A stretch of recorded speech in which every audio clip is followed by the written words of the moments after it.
Hello, everyone, and thank you all for joining us for our weekly Hanauma Talks seminar series presented by the Hawaii Sea Grant Hanauma Bay Education Program.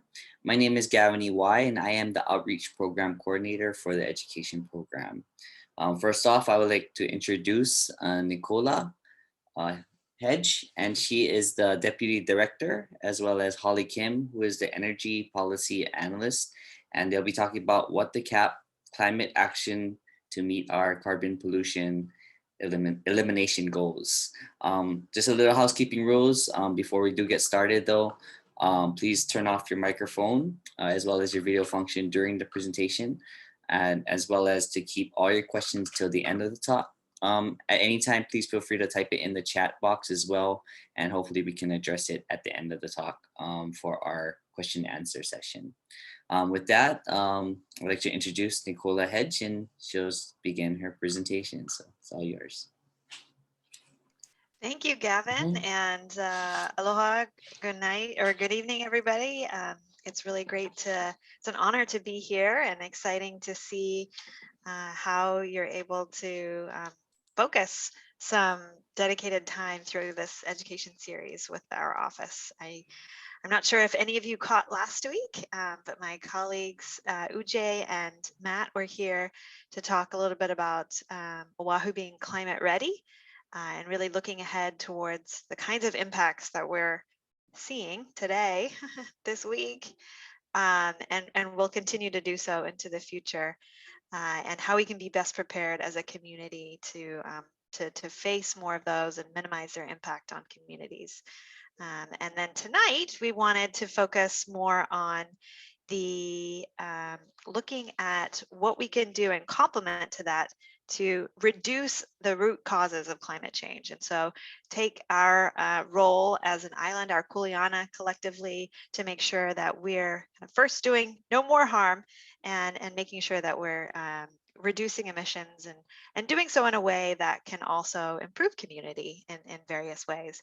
So with that, I'm going to share a quick PowerPoint, and I want to just run through it with you. Let me just set it up here.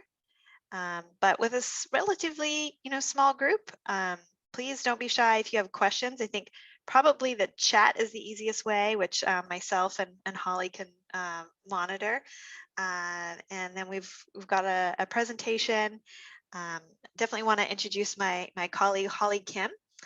We're super excited to be able to have the benefit and expertise and volunteerism of an amazing set of AmeriCorps VISTAs who support the Office of Climate Change, Sustainability, and Resiliency at the city and county.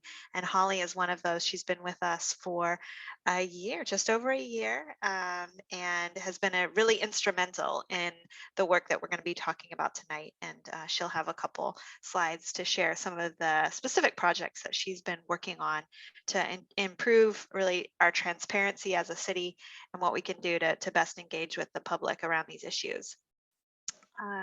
So if you bear with me.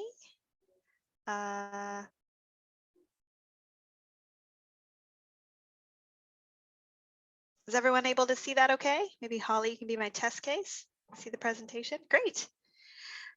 So thank you, Gavin, for the brief introduction. But again, we are the Office of Climate Change, Sustainability, and Resiliency within the city and county of Honolulu. We are a relatively new office and function within the city and county. You may recall the opportunity to vote as part of our creation in 2016. There was an amendment to the city charter proposed to create such an office with the mission as it's outlined here, really around greening city operations, reducing climate emissions and our impact, which is especially what we're going to be talking about tonight, promoting resilient communities, which has a broad definition and something that we've really looked to develop some specific actions that we can take with community to be more resilient as a community. We're also to increase coordination with state and federal agencies to make sure that, again, so much of this we cannot do alone, but also that we don't want to duplicate any efforts. We also don't want Honolulu to miss out on opportunities to leverage other state or federal resources for these goals. Also ensuring sustainable city plans and policies. So making sure that we're helping to integrate these kinds of efforts across city actions, and then also facilitating the Climate Change Commission, which is an amazing set of particularly scientists and climate scientists that advise the city and county and leaders on really what's the latest around climate science and how we can really leverage data and the latest understanding of climate change to make sure that we're responding comprehensively. So broadly, we have this big title, the Office of Climate Change, Sustainability, and Resiliency. I understand it was really the voters had a lot of foresight. It was the first office among cities in the US, as I believe, to have climate change in the title. But, it's really a more broad definition than just climate action, really looking at resilience. And that's been something that we've really wanted to hold true in the values with which we're operating as an office, and looking really at the capacity of not just individuals, communities, institutions, businesses, and systems to survive, adapt, and thrive no matter what kind of chronic stress or acute shock that we experience, whether that's the long-term kind of chronic stresses of something like sea level rise, acute shocks like the rain bombs and this intense rain that we've been receiving, or obviously other ongoing efforts around the COVID pandemic. And our office has certainly tried to be very nimble and step up to the call. During COVID, we helped to set up the call center and the One Oʻahu website, and that has really spawned off into something that others are sustaining within the city, but really trying to build resilience within the city and within the community. That early discussion really led us to develop this Oʻahu resilience strategy. That was adopted by the City Council in 2019 and has really served as an overarching strategy for our office and how we go about our work. And it really looked, it was based on extensive community input, whether that's community meetings, going out to every single neighborhood board meeting. It was really written and shaped by residents in the community.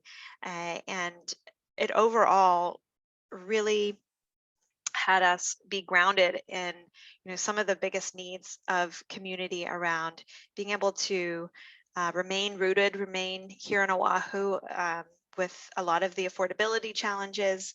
How can we as a community bounce forward and make sure that when we do have these extreme events that we're not only just surviving, but we're figuring out how to thrive and build back better. How can we look at climate change and do our part to take action on the issue? And then also, how can we leverage what is really one of our greatest assets as a community is community cohesion and just the social network that we have here on Oʻahu and in the islands. It's really special, and it's something that's absolutely an asset that we can continue to foster and to leverage. So one of the things that the resilience strategy stopped short in was really looking forward to what are our goals around the root causes of climate change, around the pollution, the greenhouse gas emissions that cause climate change, and how do we make sure that we're working backwards from those goals, and we are making sure that we're working proactively enough and fast enough and extensively enough as a community to reduce our emissions. We obviously have so much at stake, being being an island community about the impacts that we're going to inherit from everybody's action on climate. But we do know that we can do our part, and that is also going to help to really make sure that we're setting an example for others about how we should be collectively, far beyond our shores, really accelerating the reduction of emissions. We do have a closing window to really make a big difference on climate change. So this climate plan is the first for Oʻahu. It's the first attempt to really look from our goals that the state has set, that the city council has adopted now around becoming carbon net negative or beyond by the year 2045 and working backwards. We were excited to be able to work with a lot of with a stellar team at UH to analyze and understand our emissions and really put some numbers and some solid analysis behind where our emissions come from, and then also what kinds of actions and strategies can help us collectively meet our goals. So broadly, this climate plan, which we're really going to dig into a little bit tonight, is around reducing the emissions from our biggest sources on island, which are the energy sector, our homes, businesses, buildings, how we use energy, and then also the transportation sector, and particularly ground transportation, where we have the biggest impact as a city, and then the waste sector as well. So why a climate action plan? We have a number of driving reasons why we want to make sure that we are doing this and completing this on behalf of the community and with the community. Not only is it, the moral imperative that climate change presents all of us, but it's also, what the voters requested more action from the city from adding this office to the city charter.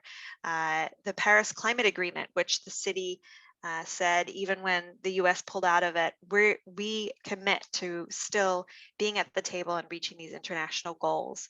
The state has set, obviously, some really robust goals around 100% clean energy and being net carbon negative by 2045. Then at the city council level, there was resolution 18-221 in 2018, and then also last year an ordinance which even more completely put into the city's focus what we want to do around reducing emissions, and that specifically called for a climate action plan to be updated every 5 years. Beyond these many reasons, there's a lot of other benefits that we're really looking towards, and that our partners in community and with UH really wanted us to look at in terms of what kinds of measures we could do to reduce emissions. But how can these actions also create more walkable, bikeable, safe streets, offer other clean transportation options where people can have better convenient choices to driving in a single occupancy vehicle. And when you do have to drive in a car, how can we accelerate that transition to clean electric vehicles? And then also do our part as a city to make sure that the state is meeting its goals to make sure that if you plug in a car, that it's powered by cleaner and cleaner sources over time. How can we make sure that we're supporting more transit-oriented development and making sure that the green spaces on our island stay green, because we're really focusing development and density where it makes the most sense? How can we help accelerate a greener, cleaner recovery and put folks to work in these types of sectors and help really diversify our economy because we're being innovative and because we're taking proactive action? There's a lot of other reasons. I'm sure many of you can think of some. I think the other big thing that we see even today is just that, and this week, that there is a cost to our inaction, and that's something that even with our best efforts to reduce emissions, there is some that we've already baked, some climate impact that we've already baked into the system and we're already seeing. I don't really need to talk about a lot of these pictures and when they were, because I'm sure a lot of you have seen, and hopefully everyone's been staying safe over the last few days with the impact of this rain, the high tides that we see, the increasingly hot summers. And so we really do want to make sure that we're not just passively inheriting these impacts, but we're doing our part collectively. So to form this this plan similar to the resilience strategy, both through that process, but then through some more focused efforts, there were community meetings that we co-hosted with each of the 9 city council members.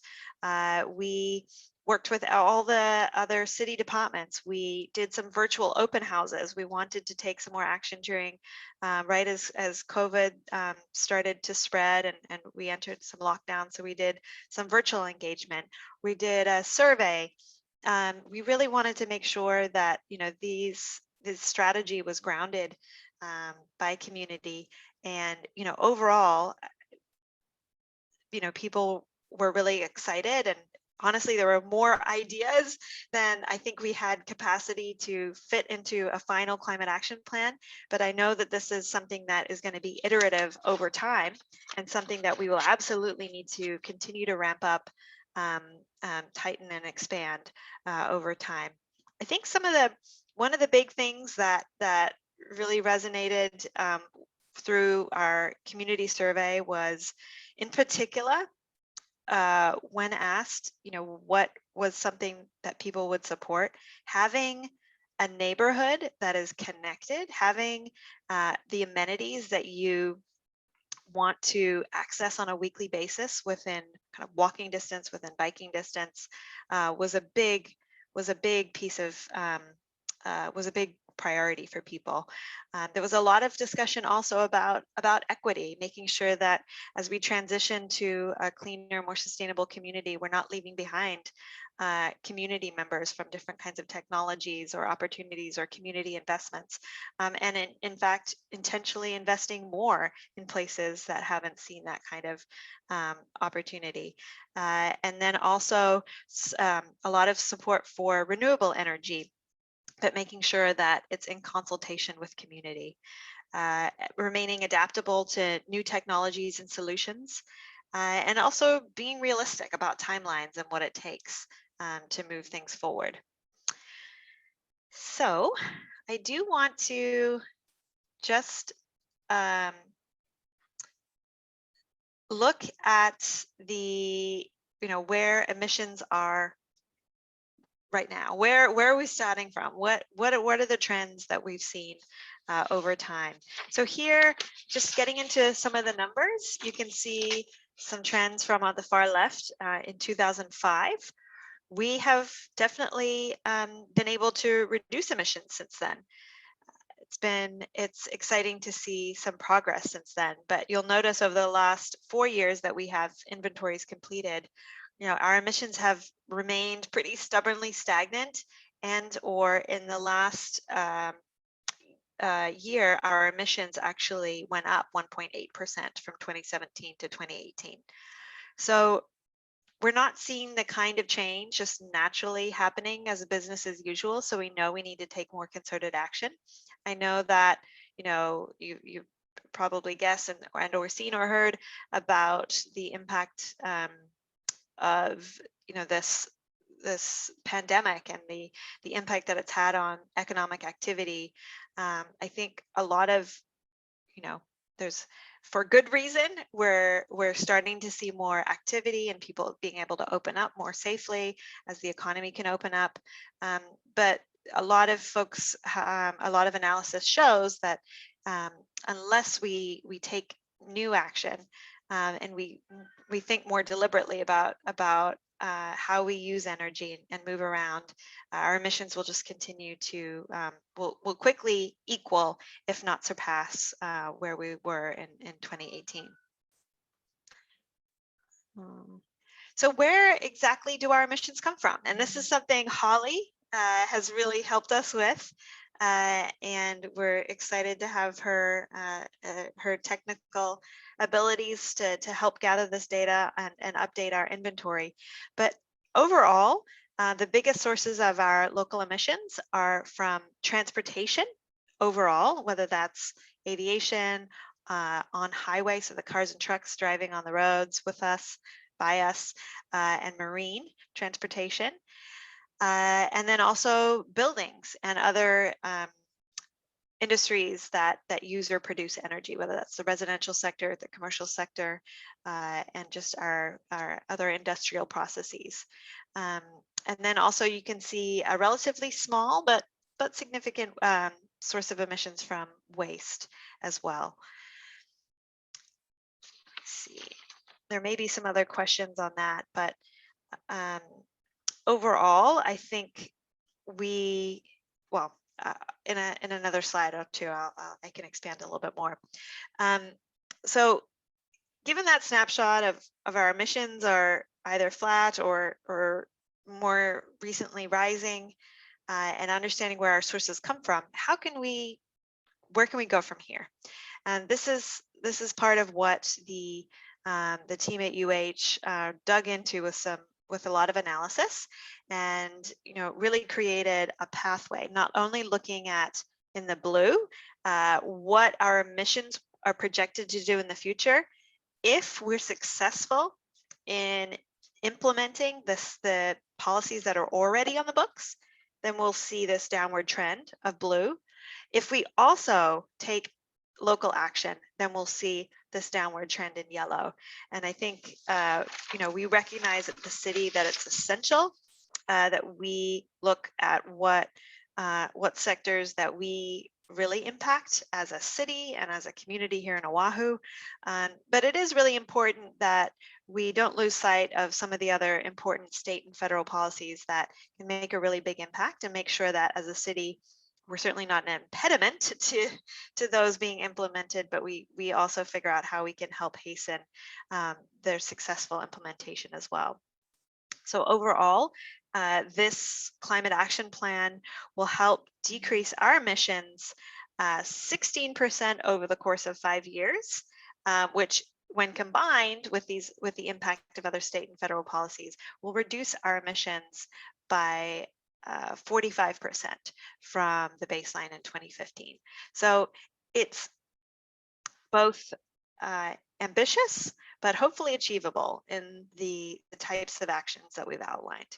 We also recognize that this climate action plan, being the first, but being also trying to focus on where we have the biggest impact as a city, as opposed to other mechanisms and policies or opportunities that the state and federal agencies have, that we want to focus where our efforts can mean the most. And so this really just shows stepping back to 2045 and where we hope to go over the long term, and where we'll need to take more concerted action, and these other sectors around off-road transportation, marine travel, air travel, that really are more acutely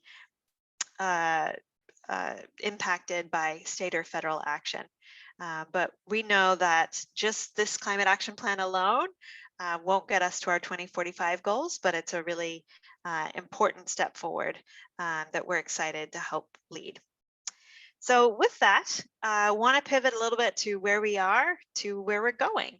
And so based on all this community input, and looking at what are some of the best practices, practical actions that others have been successful, and UH's analysis.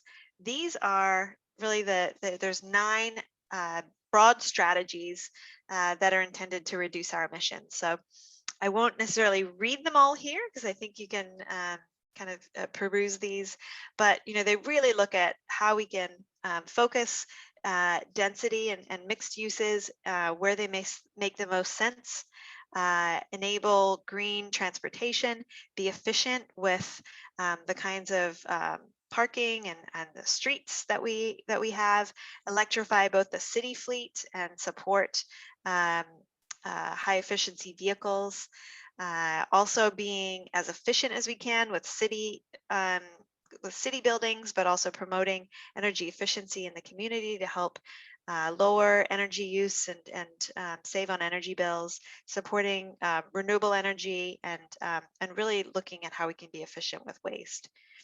So with that, again, there's we kind of bulked the actions around these themes of transportation first, and then energy and waste.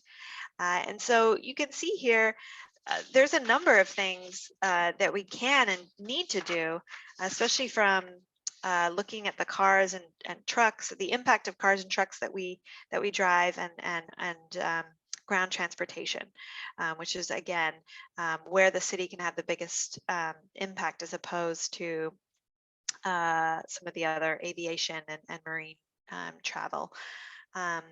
So you can see there's these 4 actions that really relate to our transportation, and some of the specific actions that were outlined in the plan. There's more than 40 actions, which is a lot, but I do know that a number of them are already underway, and things that are really building from where the city is already at, or starting.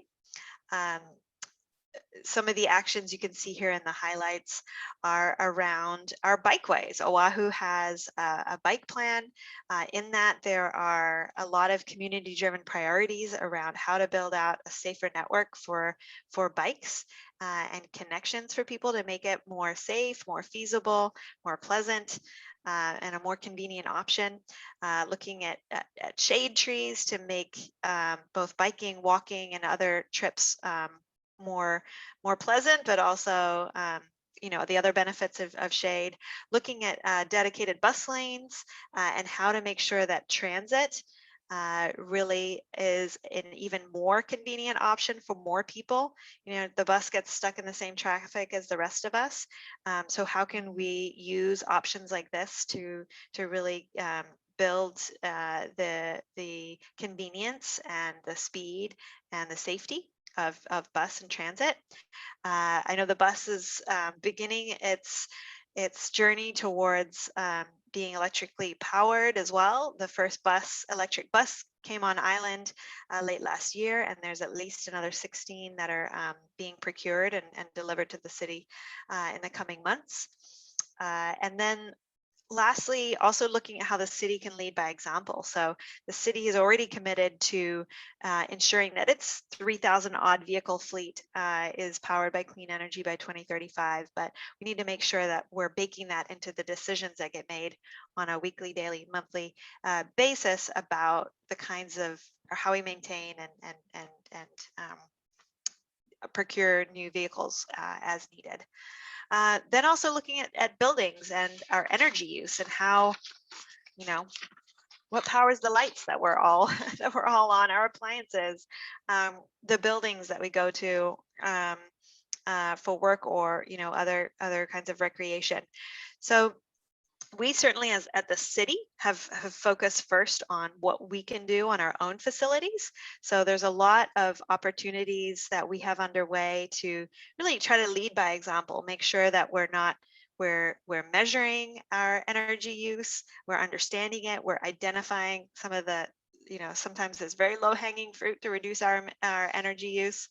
And then we also have a focus on improving those buildings and making them more energy efficient over time, leveraging city rooftops, parking lots, and also looking outward to the community and make sure that we're streamlining permitting for solar PV on rooftops, because we do know that while we're the #1 solar city in the US by how much solar we have per capita here in Oʻahu, that there's still a lot way to go to expand use, especially in multifamily and townhomes, and just make it more accessible to more community members. And then the last one is really around waste prevention, as well as being more efficient with our waste resources. So there's a few highlighted actions here around single-use plastics, which I know has been, a big cause of concern in the community. There was a bill 40 that passed last year and is being implemented. But there's still more that we can do. There's more we can do as a city around more sustainable procurement. There are other ways that we can leverage our waste in terms of methane capture at landfills and at wastewater treatment facilities. And then also look at how when we look at the flow of materials that go to out of state to recycling, how does that balance with the types of emissions that are associated with H-power and how that is burning waste for powering some of our electricity here. So I know we're running up on time and I want to make sure that we have some time for questions, but I do want to highlight again, some of these I peppered through, but while it does seem daunting to have 9 strategies and more than 40 different actions, there's a lot that's underway already. I mentioned some of the focus on electric buses.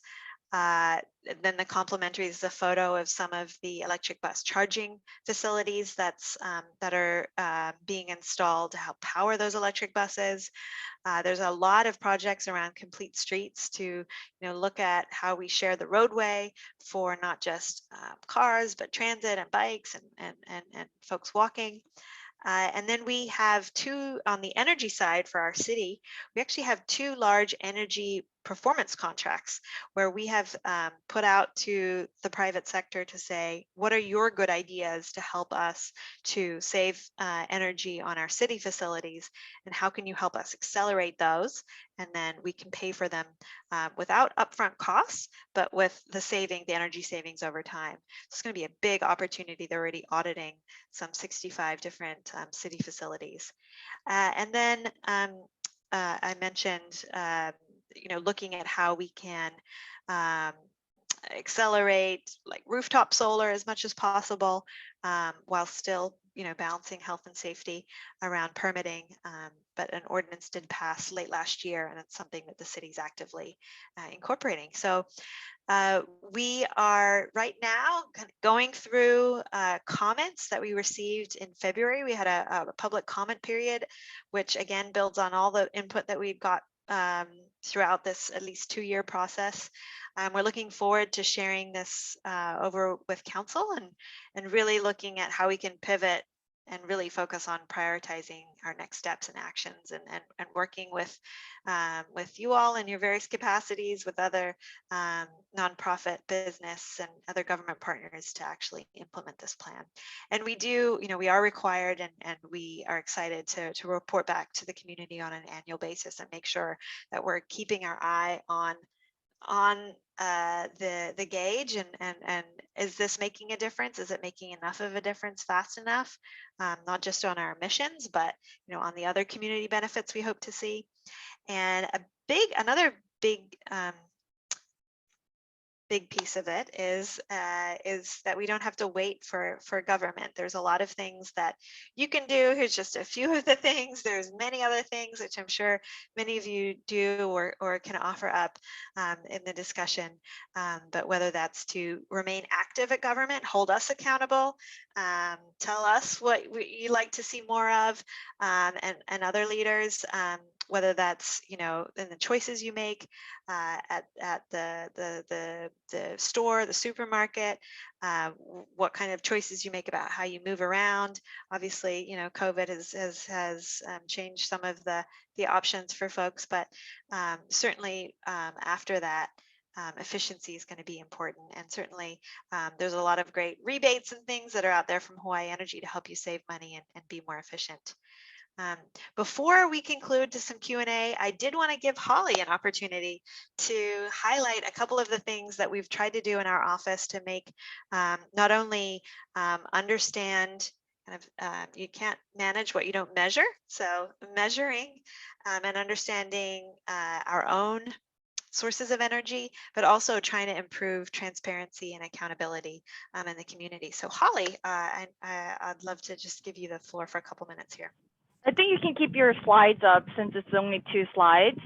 So I am an AmeriCorps VISTA, and everybody can hear me okay, right? All right. So it's a 1-year service, and our main priority is to build capacity for the organization that we are serving with. And part of that capacity building is to create tools and resources so that the organization can do their job more effectively. So one of those projects that I finished during my service year, this is actually my extension of 6 months, was this energy dashboard for the city operations. It has the electricity data as well as the fuel data, and it also shows the carbon emissions that the city creates by using those electricity and fuel. If you're curious, there's a link and it will take you directly to the dashboard, and you can actually look at what our city, all the departments use every fiscal year. The next slide, Nicola.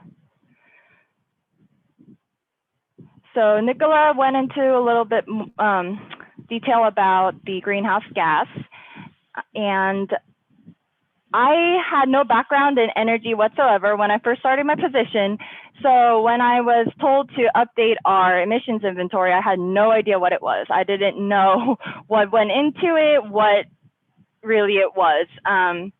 But after a year, I've learned a lot, and the greenhouse gas emissions inventory, from what I learned, is taking account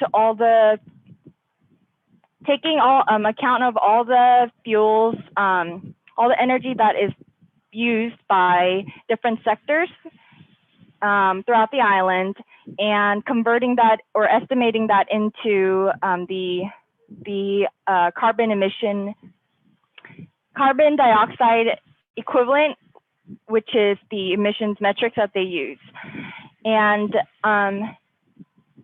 so right now for 2018, the aviation was the highest, but last year electricity was the higher emission. So if you play around with the dashboard a little bit, you can see that we are chipping away little by little, and it doesn't seem like a lot, but we are making progress, which is why I think this cap is so important, that you pay attention to what's going on and hold us, our office and the city accountable. But yeah, the link is also there. They're all on our website, resilientoahu.com, org. And so if you are curious about how our office is doing, please feel free to click around and sign up for the newsletter. The details. Yeah. Oh, there was a question. Why is the chart only showing up to 2018? Are you referring to this slide or as a whole? Marcia? Maybe to a lot of the graphs are up to 2018. So this this is just a snapshot. If you go on the if you actually go to the website and look at our dashboard, you can filter it by year. Do you see how there's under Oʻahu greenhouse gas emissions by sector, there's 2018. It's like a filter that you can change to 2017, and you can even look back all the way to 2005. And then we're waiting. You're currently, Holly, you're working on the 2019 inventory, but right. Even some of those data sources have not yet been published. And so we rely on some of the data sources. So there's a bit of a lag of the data in order to get the comprehensive look. So but with your help, we'll be up to 2019. Yeah, a lot of the data sources we source it from state data, also federal data. It would be awesome if we can, be able to do that on our own, but it's not as reliable and consistent. So we tend to go with publicly available data to make sure we have consistency throughout all the years. does anybody else have questions about? We can go back to it later, but Nicola, I'm just gonna hand it back to you for the Q&A No, section. Thank you, Holly. And we're very lucky to have dedicated volunteers. Really, I mean, the Vistas have really signed up for a big job and a year of public service, and have helped build the capacity of the city enormously. So thank you, Holly. And this is the first time we've had something like this up, so it's really a great way to be able to be more transparent and have better track.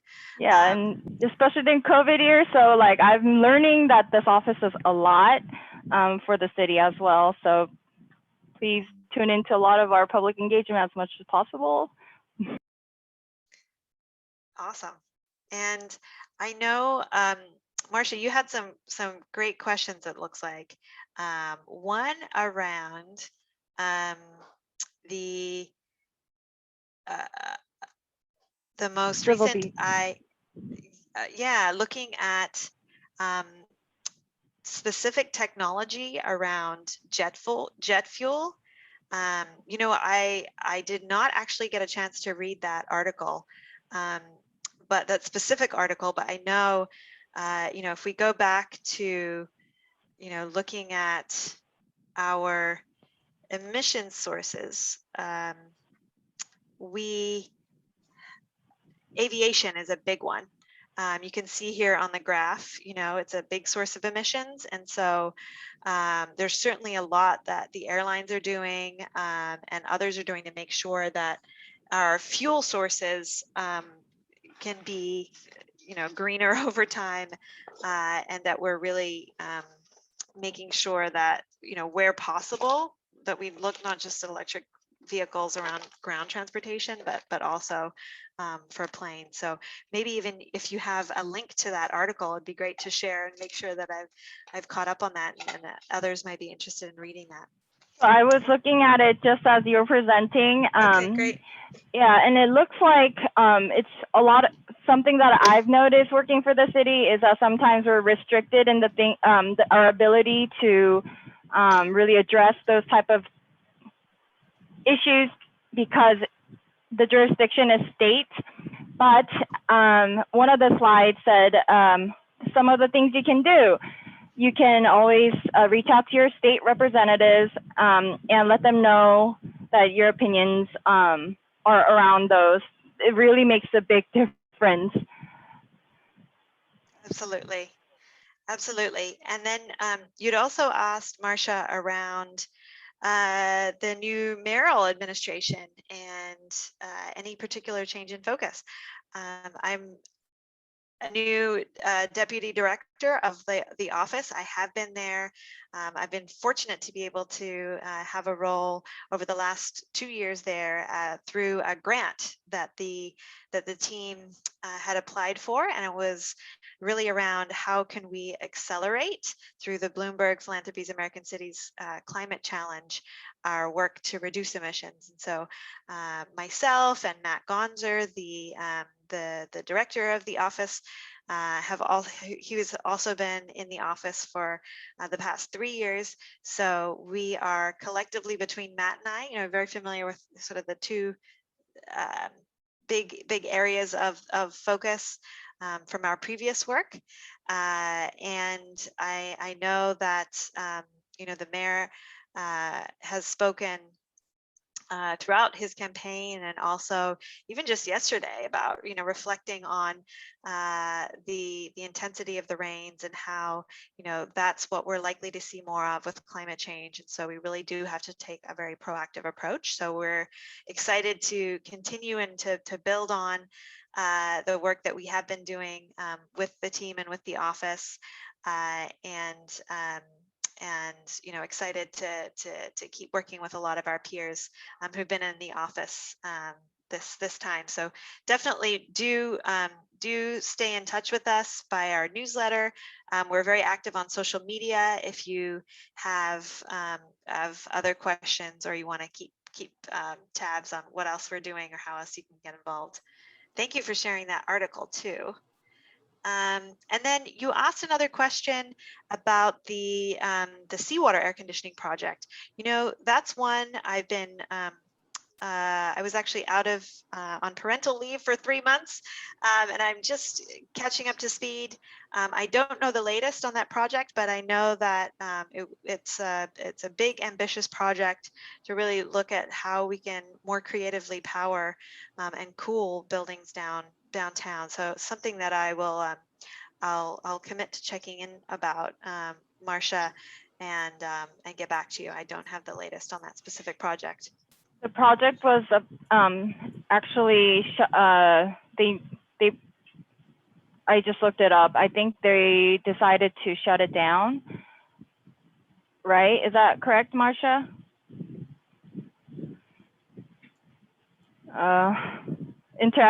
Virtual is very difficult. But we'll look into that more. Feel free to reach out to us and we'll get back to you.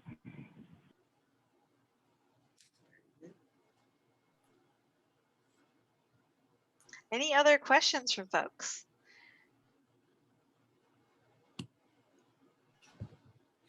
Okay. Anybody else got any Yeah. questions? Anything, closing comments you want to say, Nicola or Holly? Really just that, you know, this is something that we want to be very active in at the city and with the administration, but it's certainly not something we can do alone. And we really do welcome all the opportunities to, you know, we know there's a lot going on in the community without us. We hope there can be more going on, you know, with us as partners. You know, we definitely invite folks to visit resilientoahu.org, either the main site or / climate action, and find out more information. Follow us on social media. And I know that we have been, you know, really grateful to have the invite for the next 2 weekly sessions with the Hanauma Bay Education series. So look forward to joining my other colleagues on some of our other programs and learn a little bit more about some of the other aspects that our office is working on. Oh, looks like Marcia has one more question.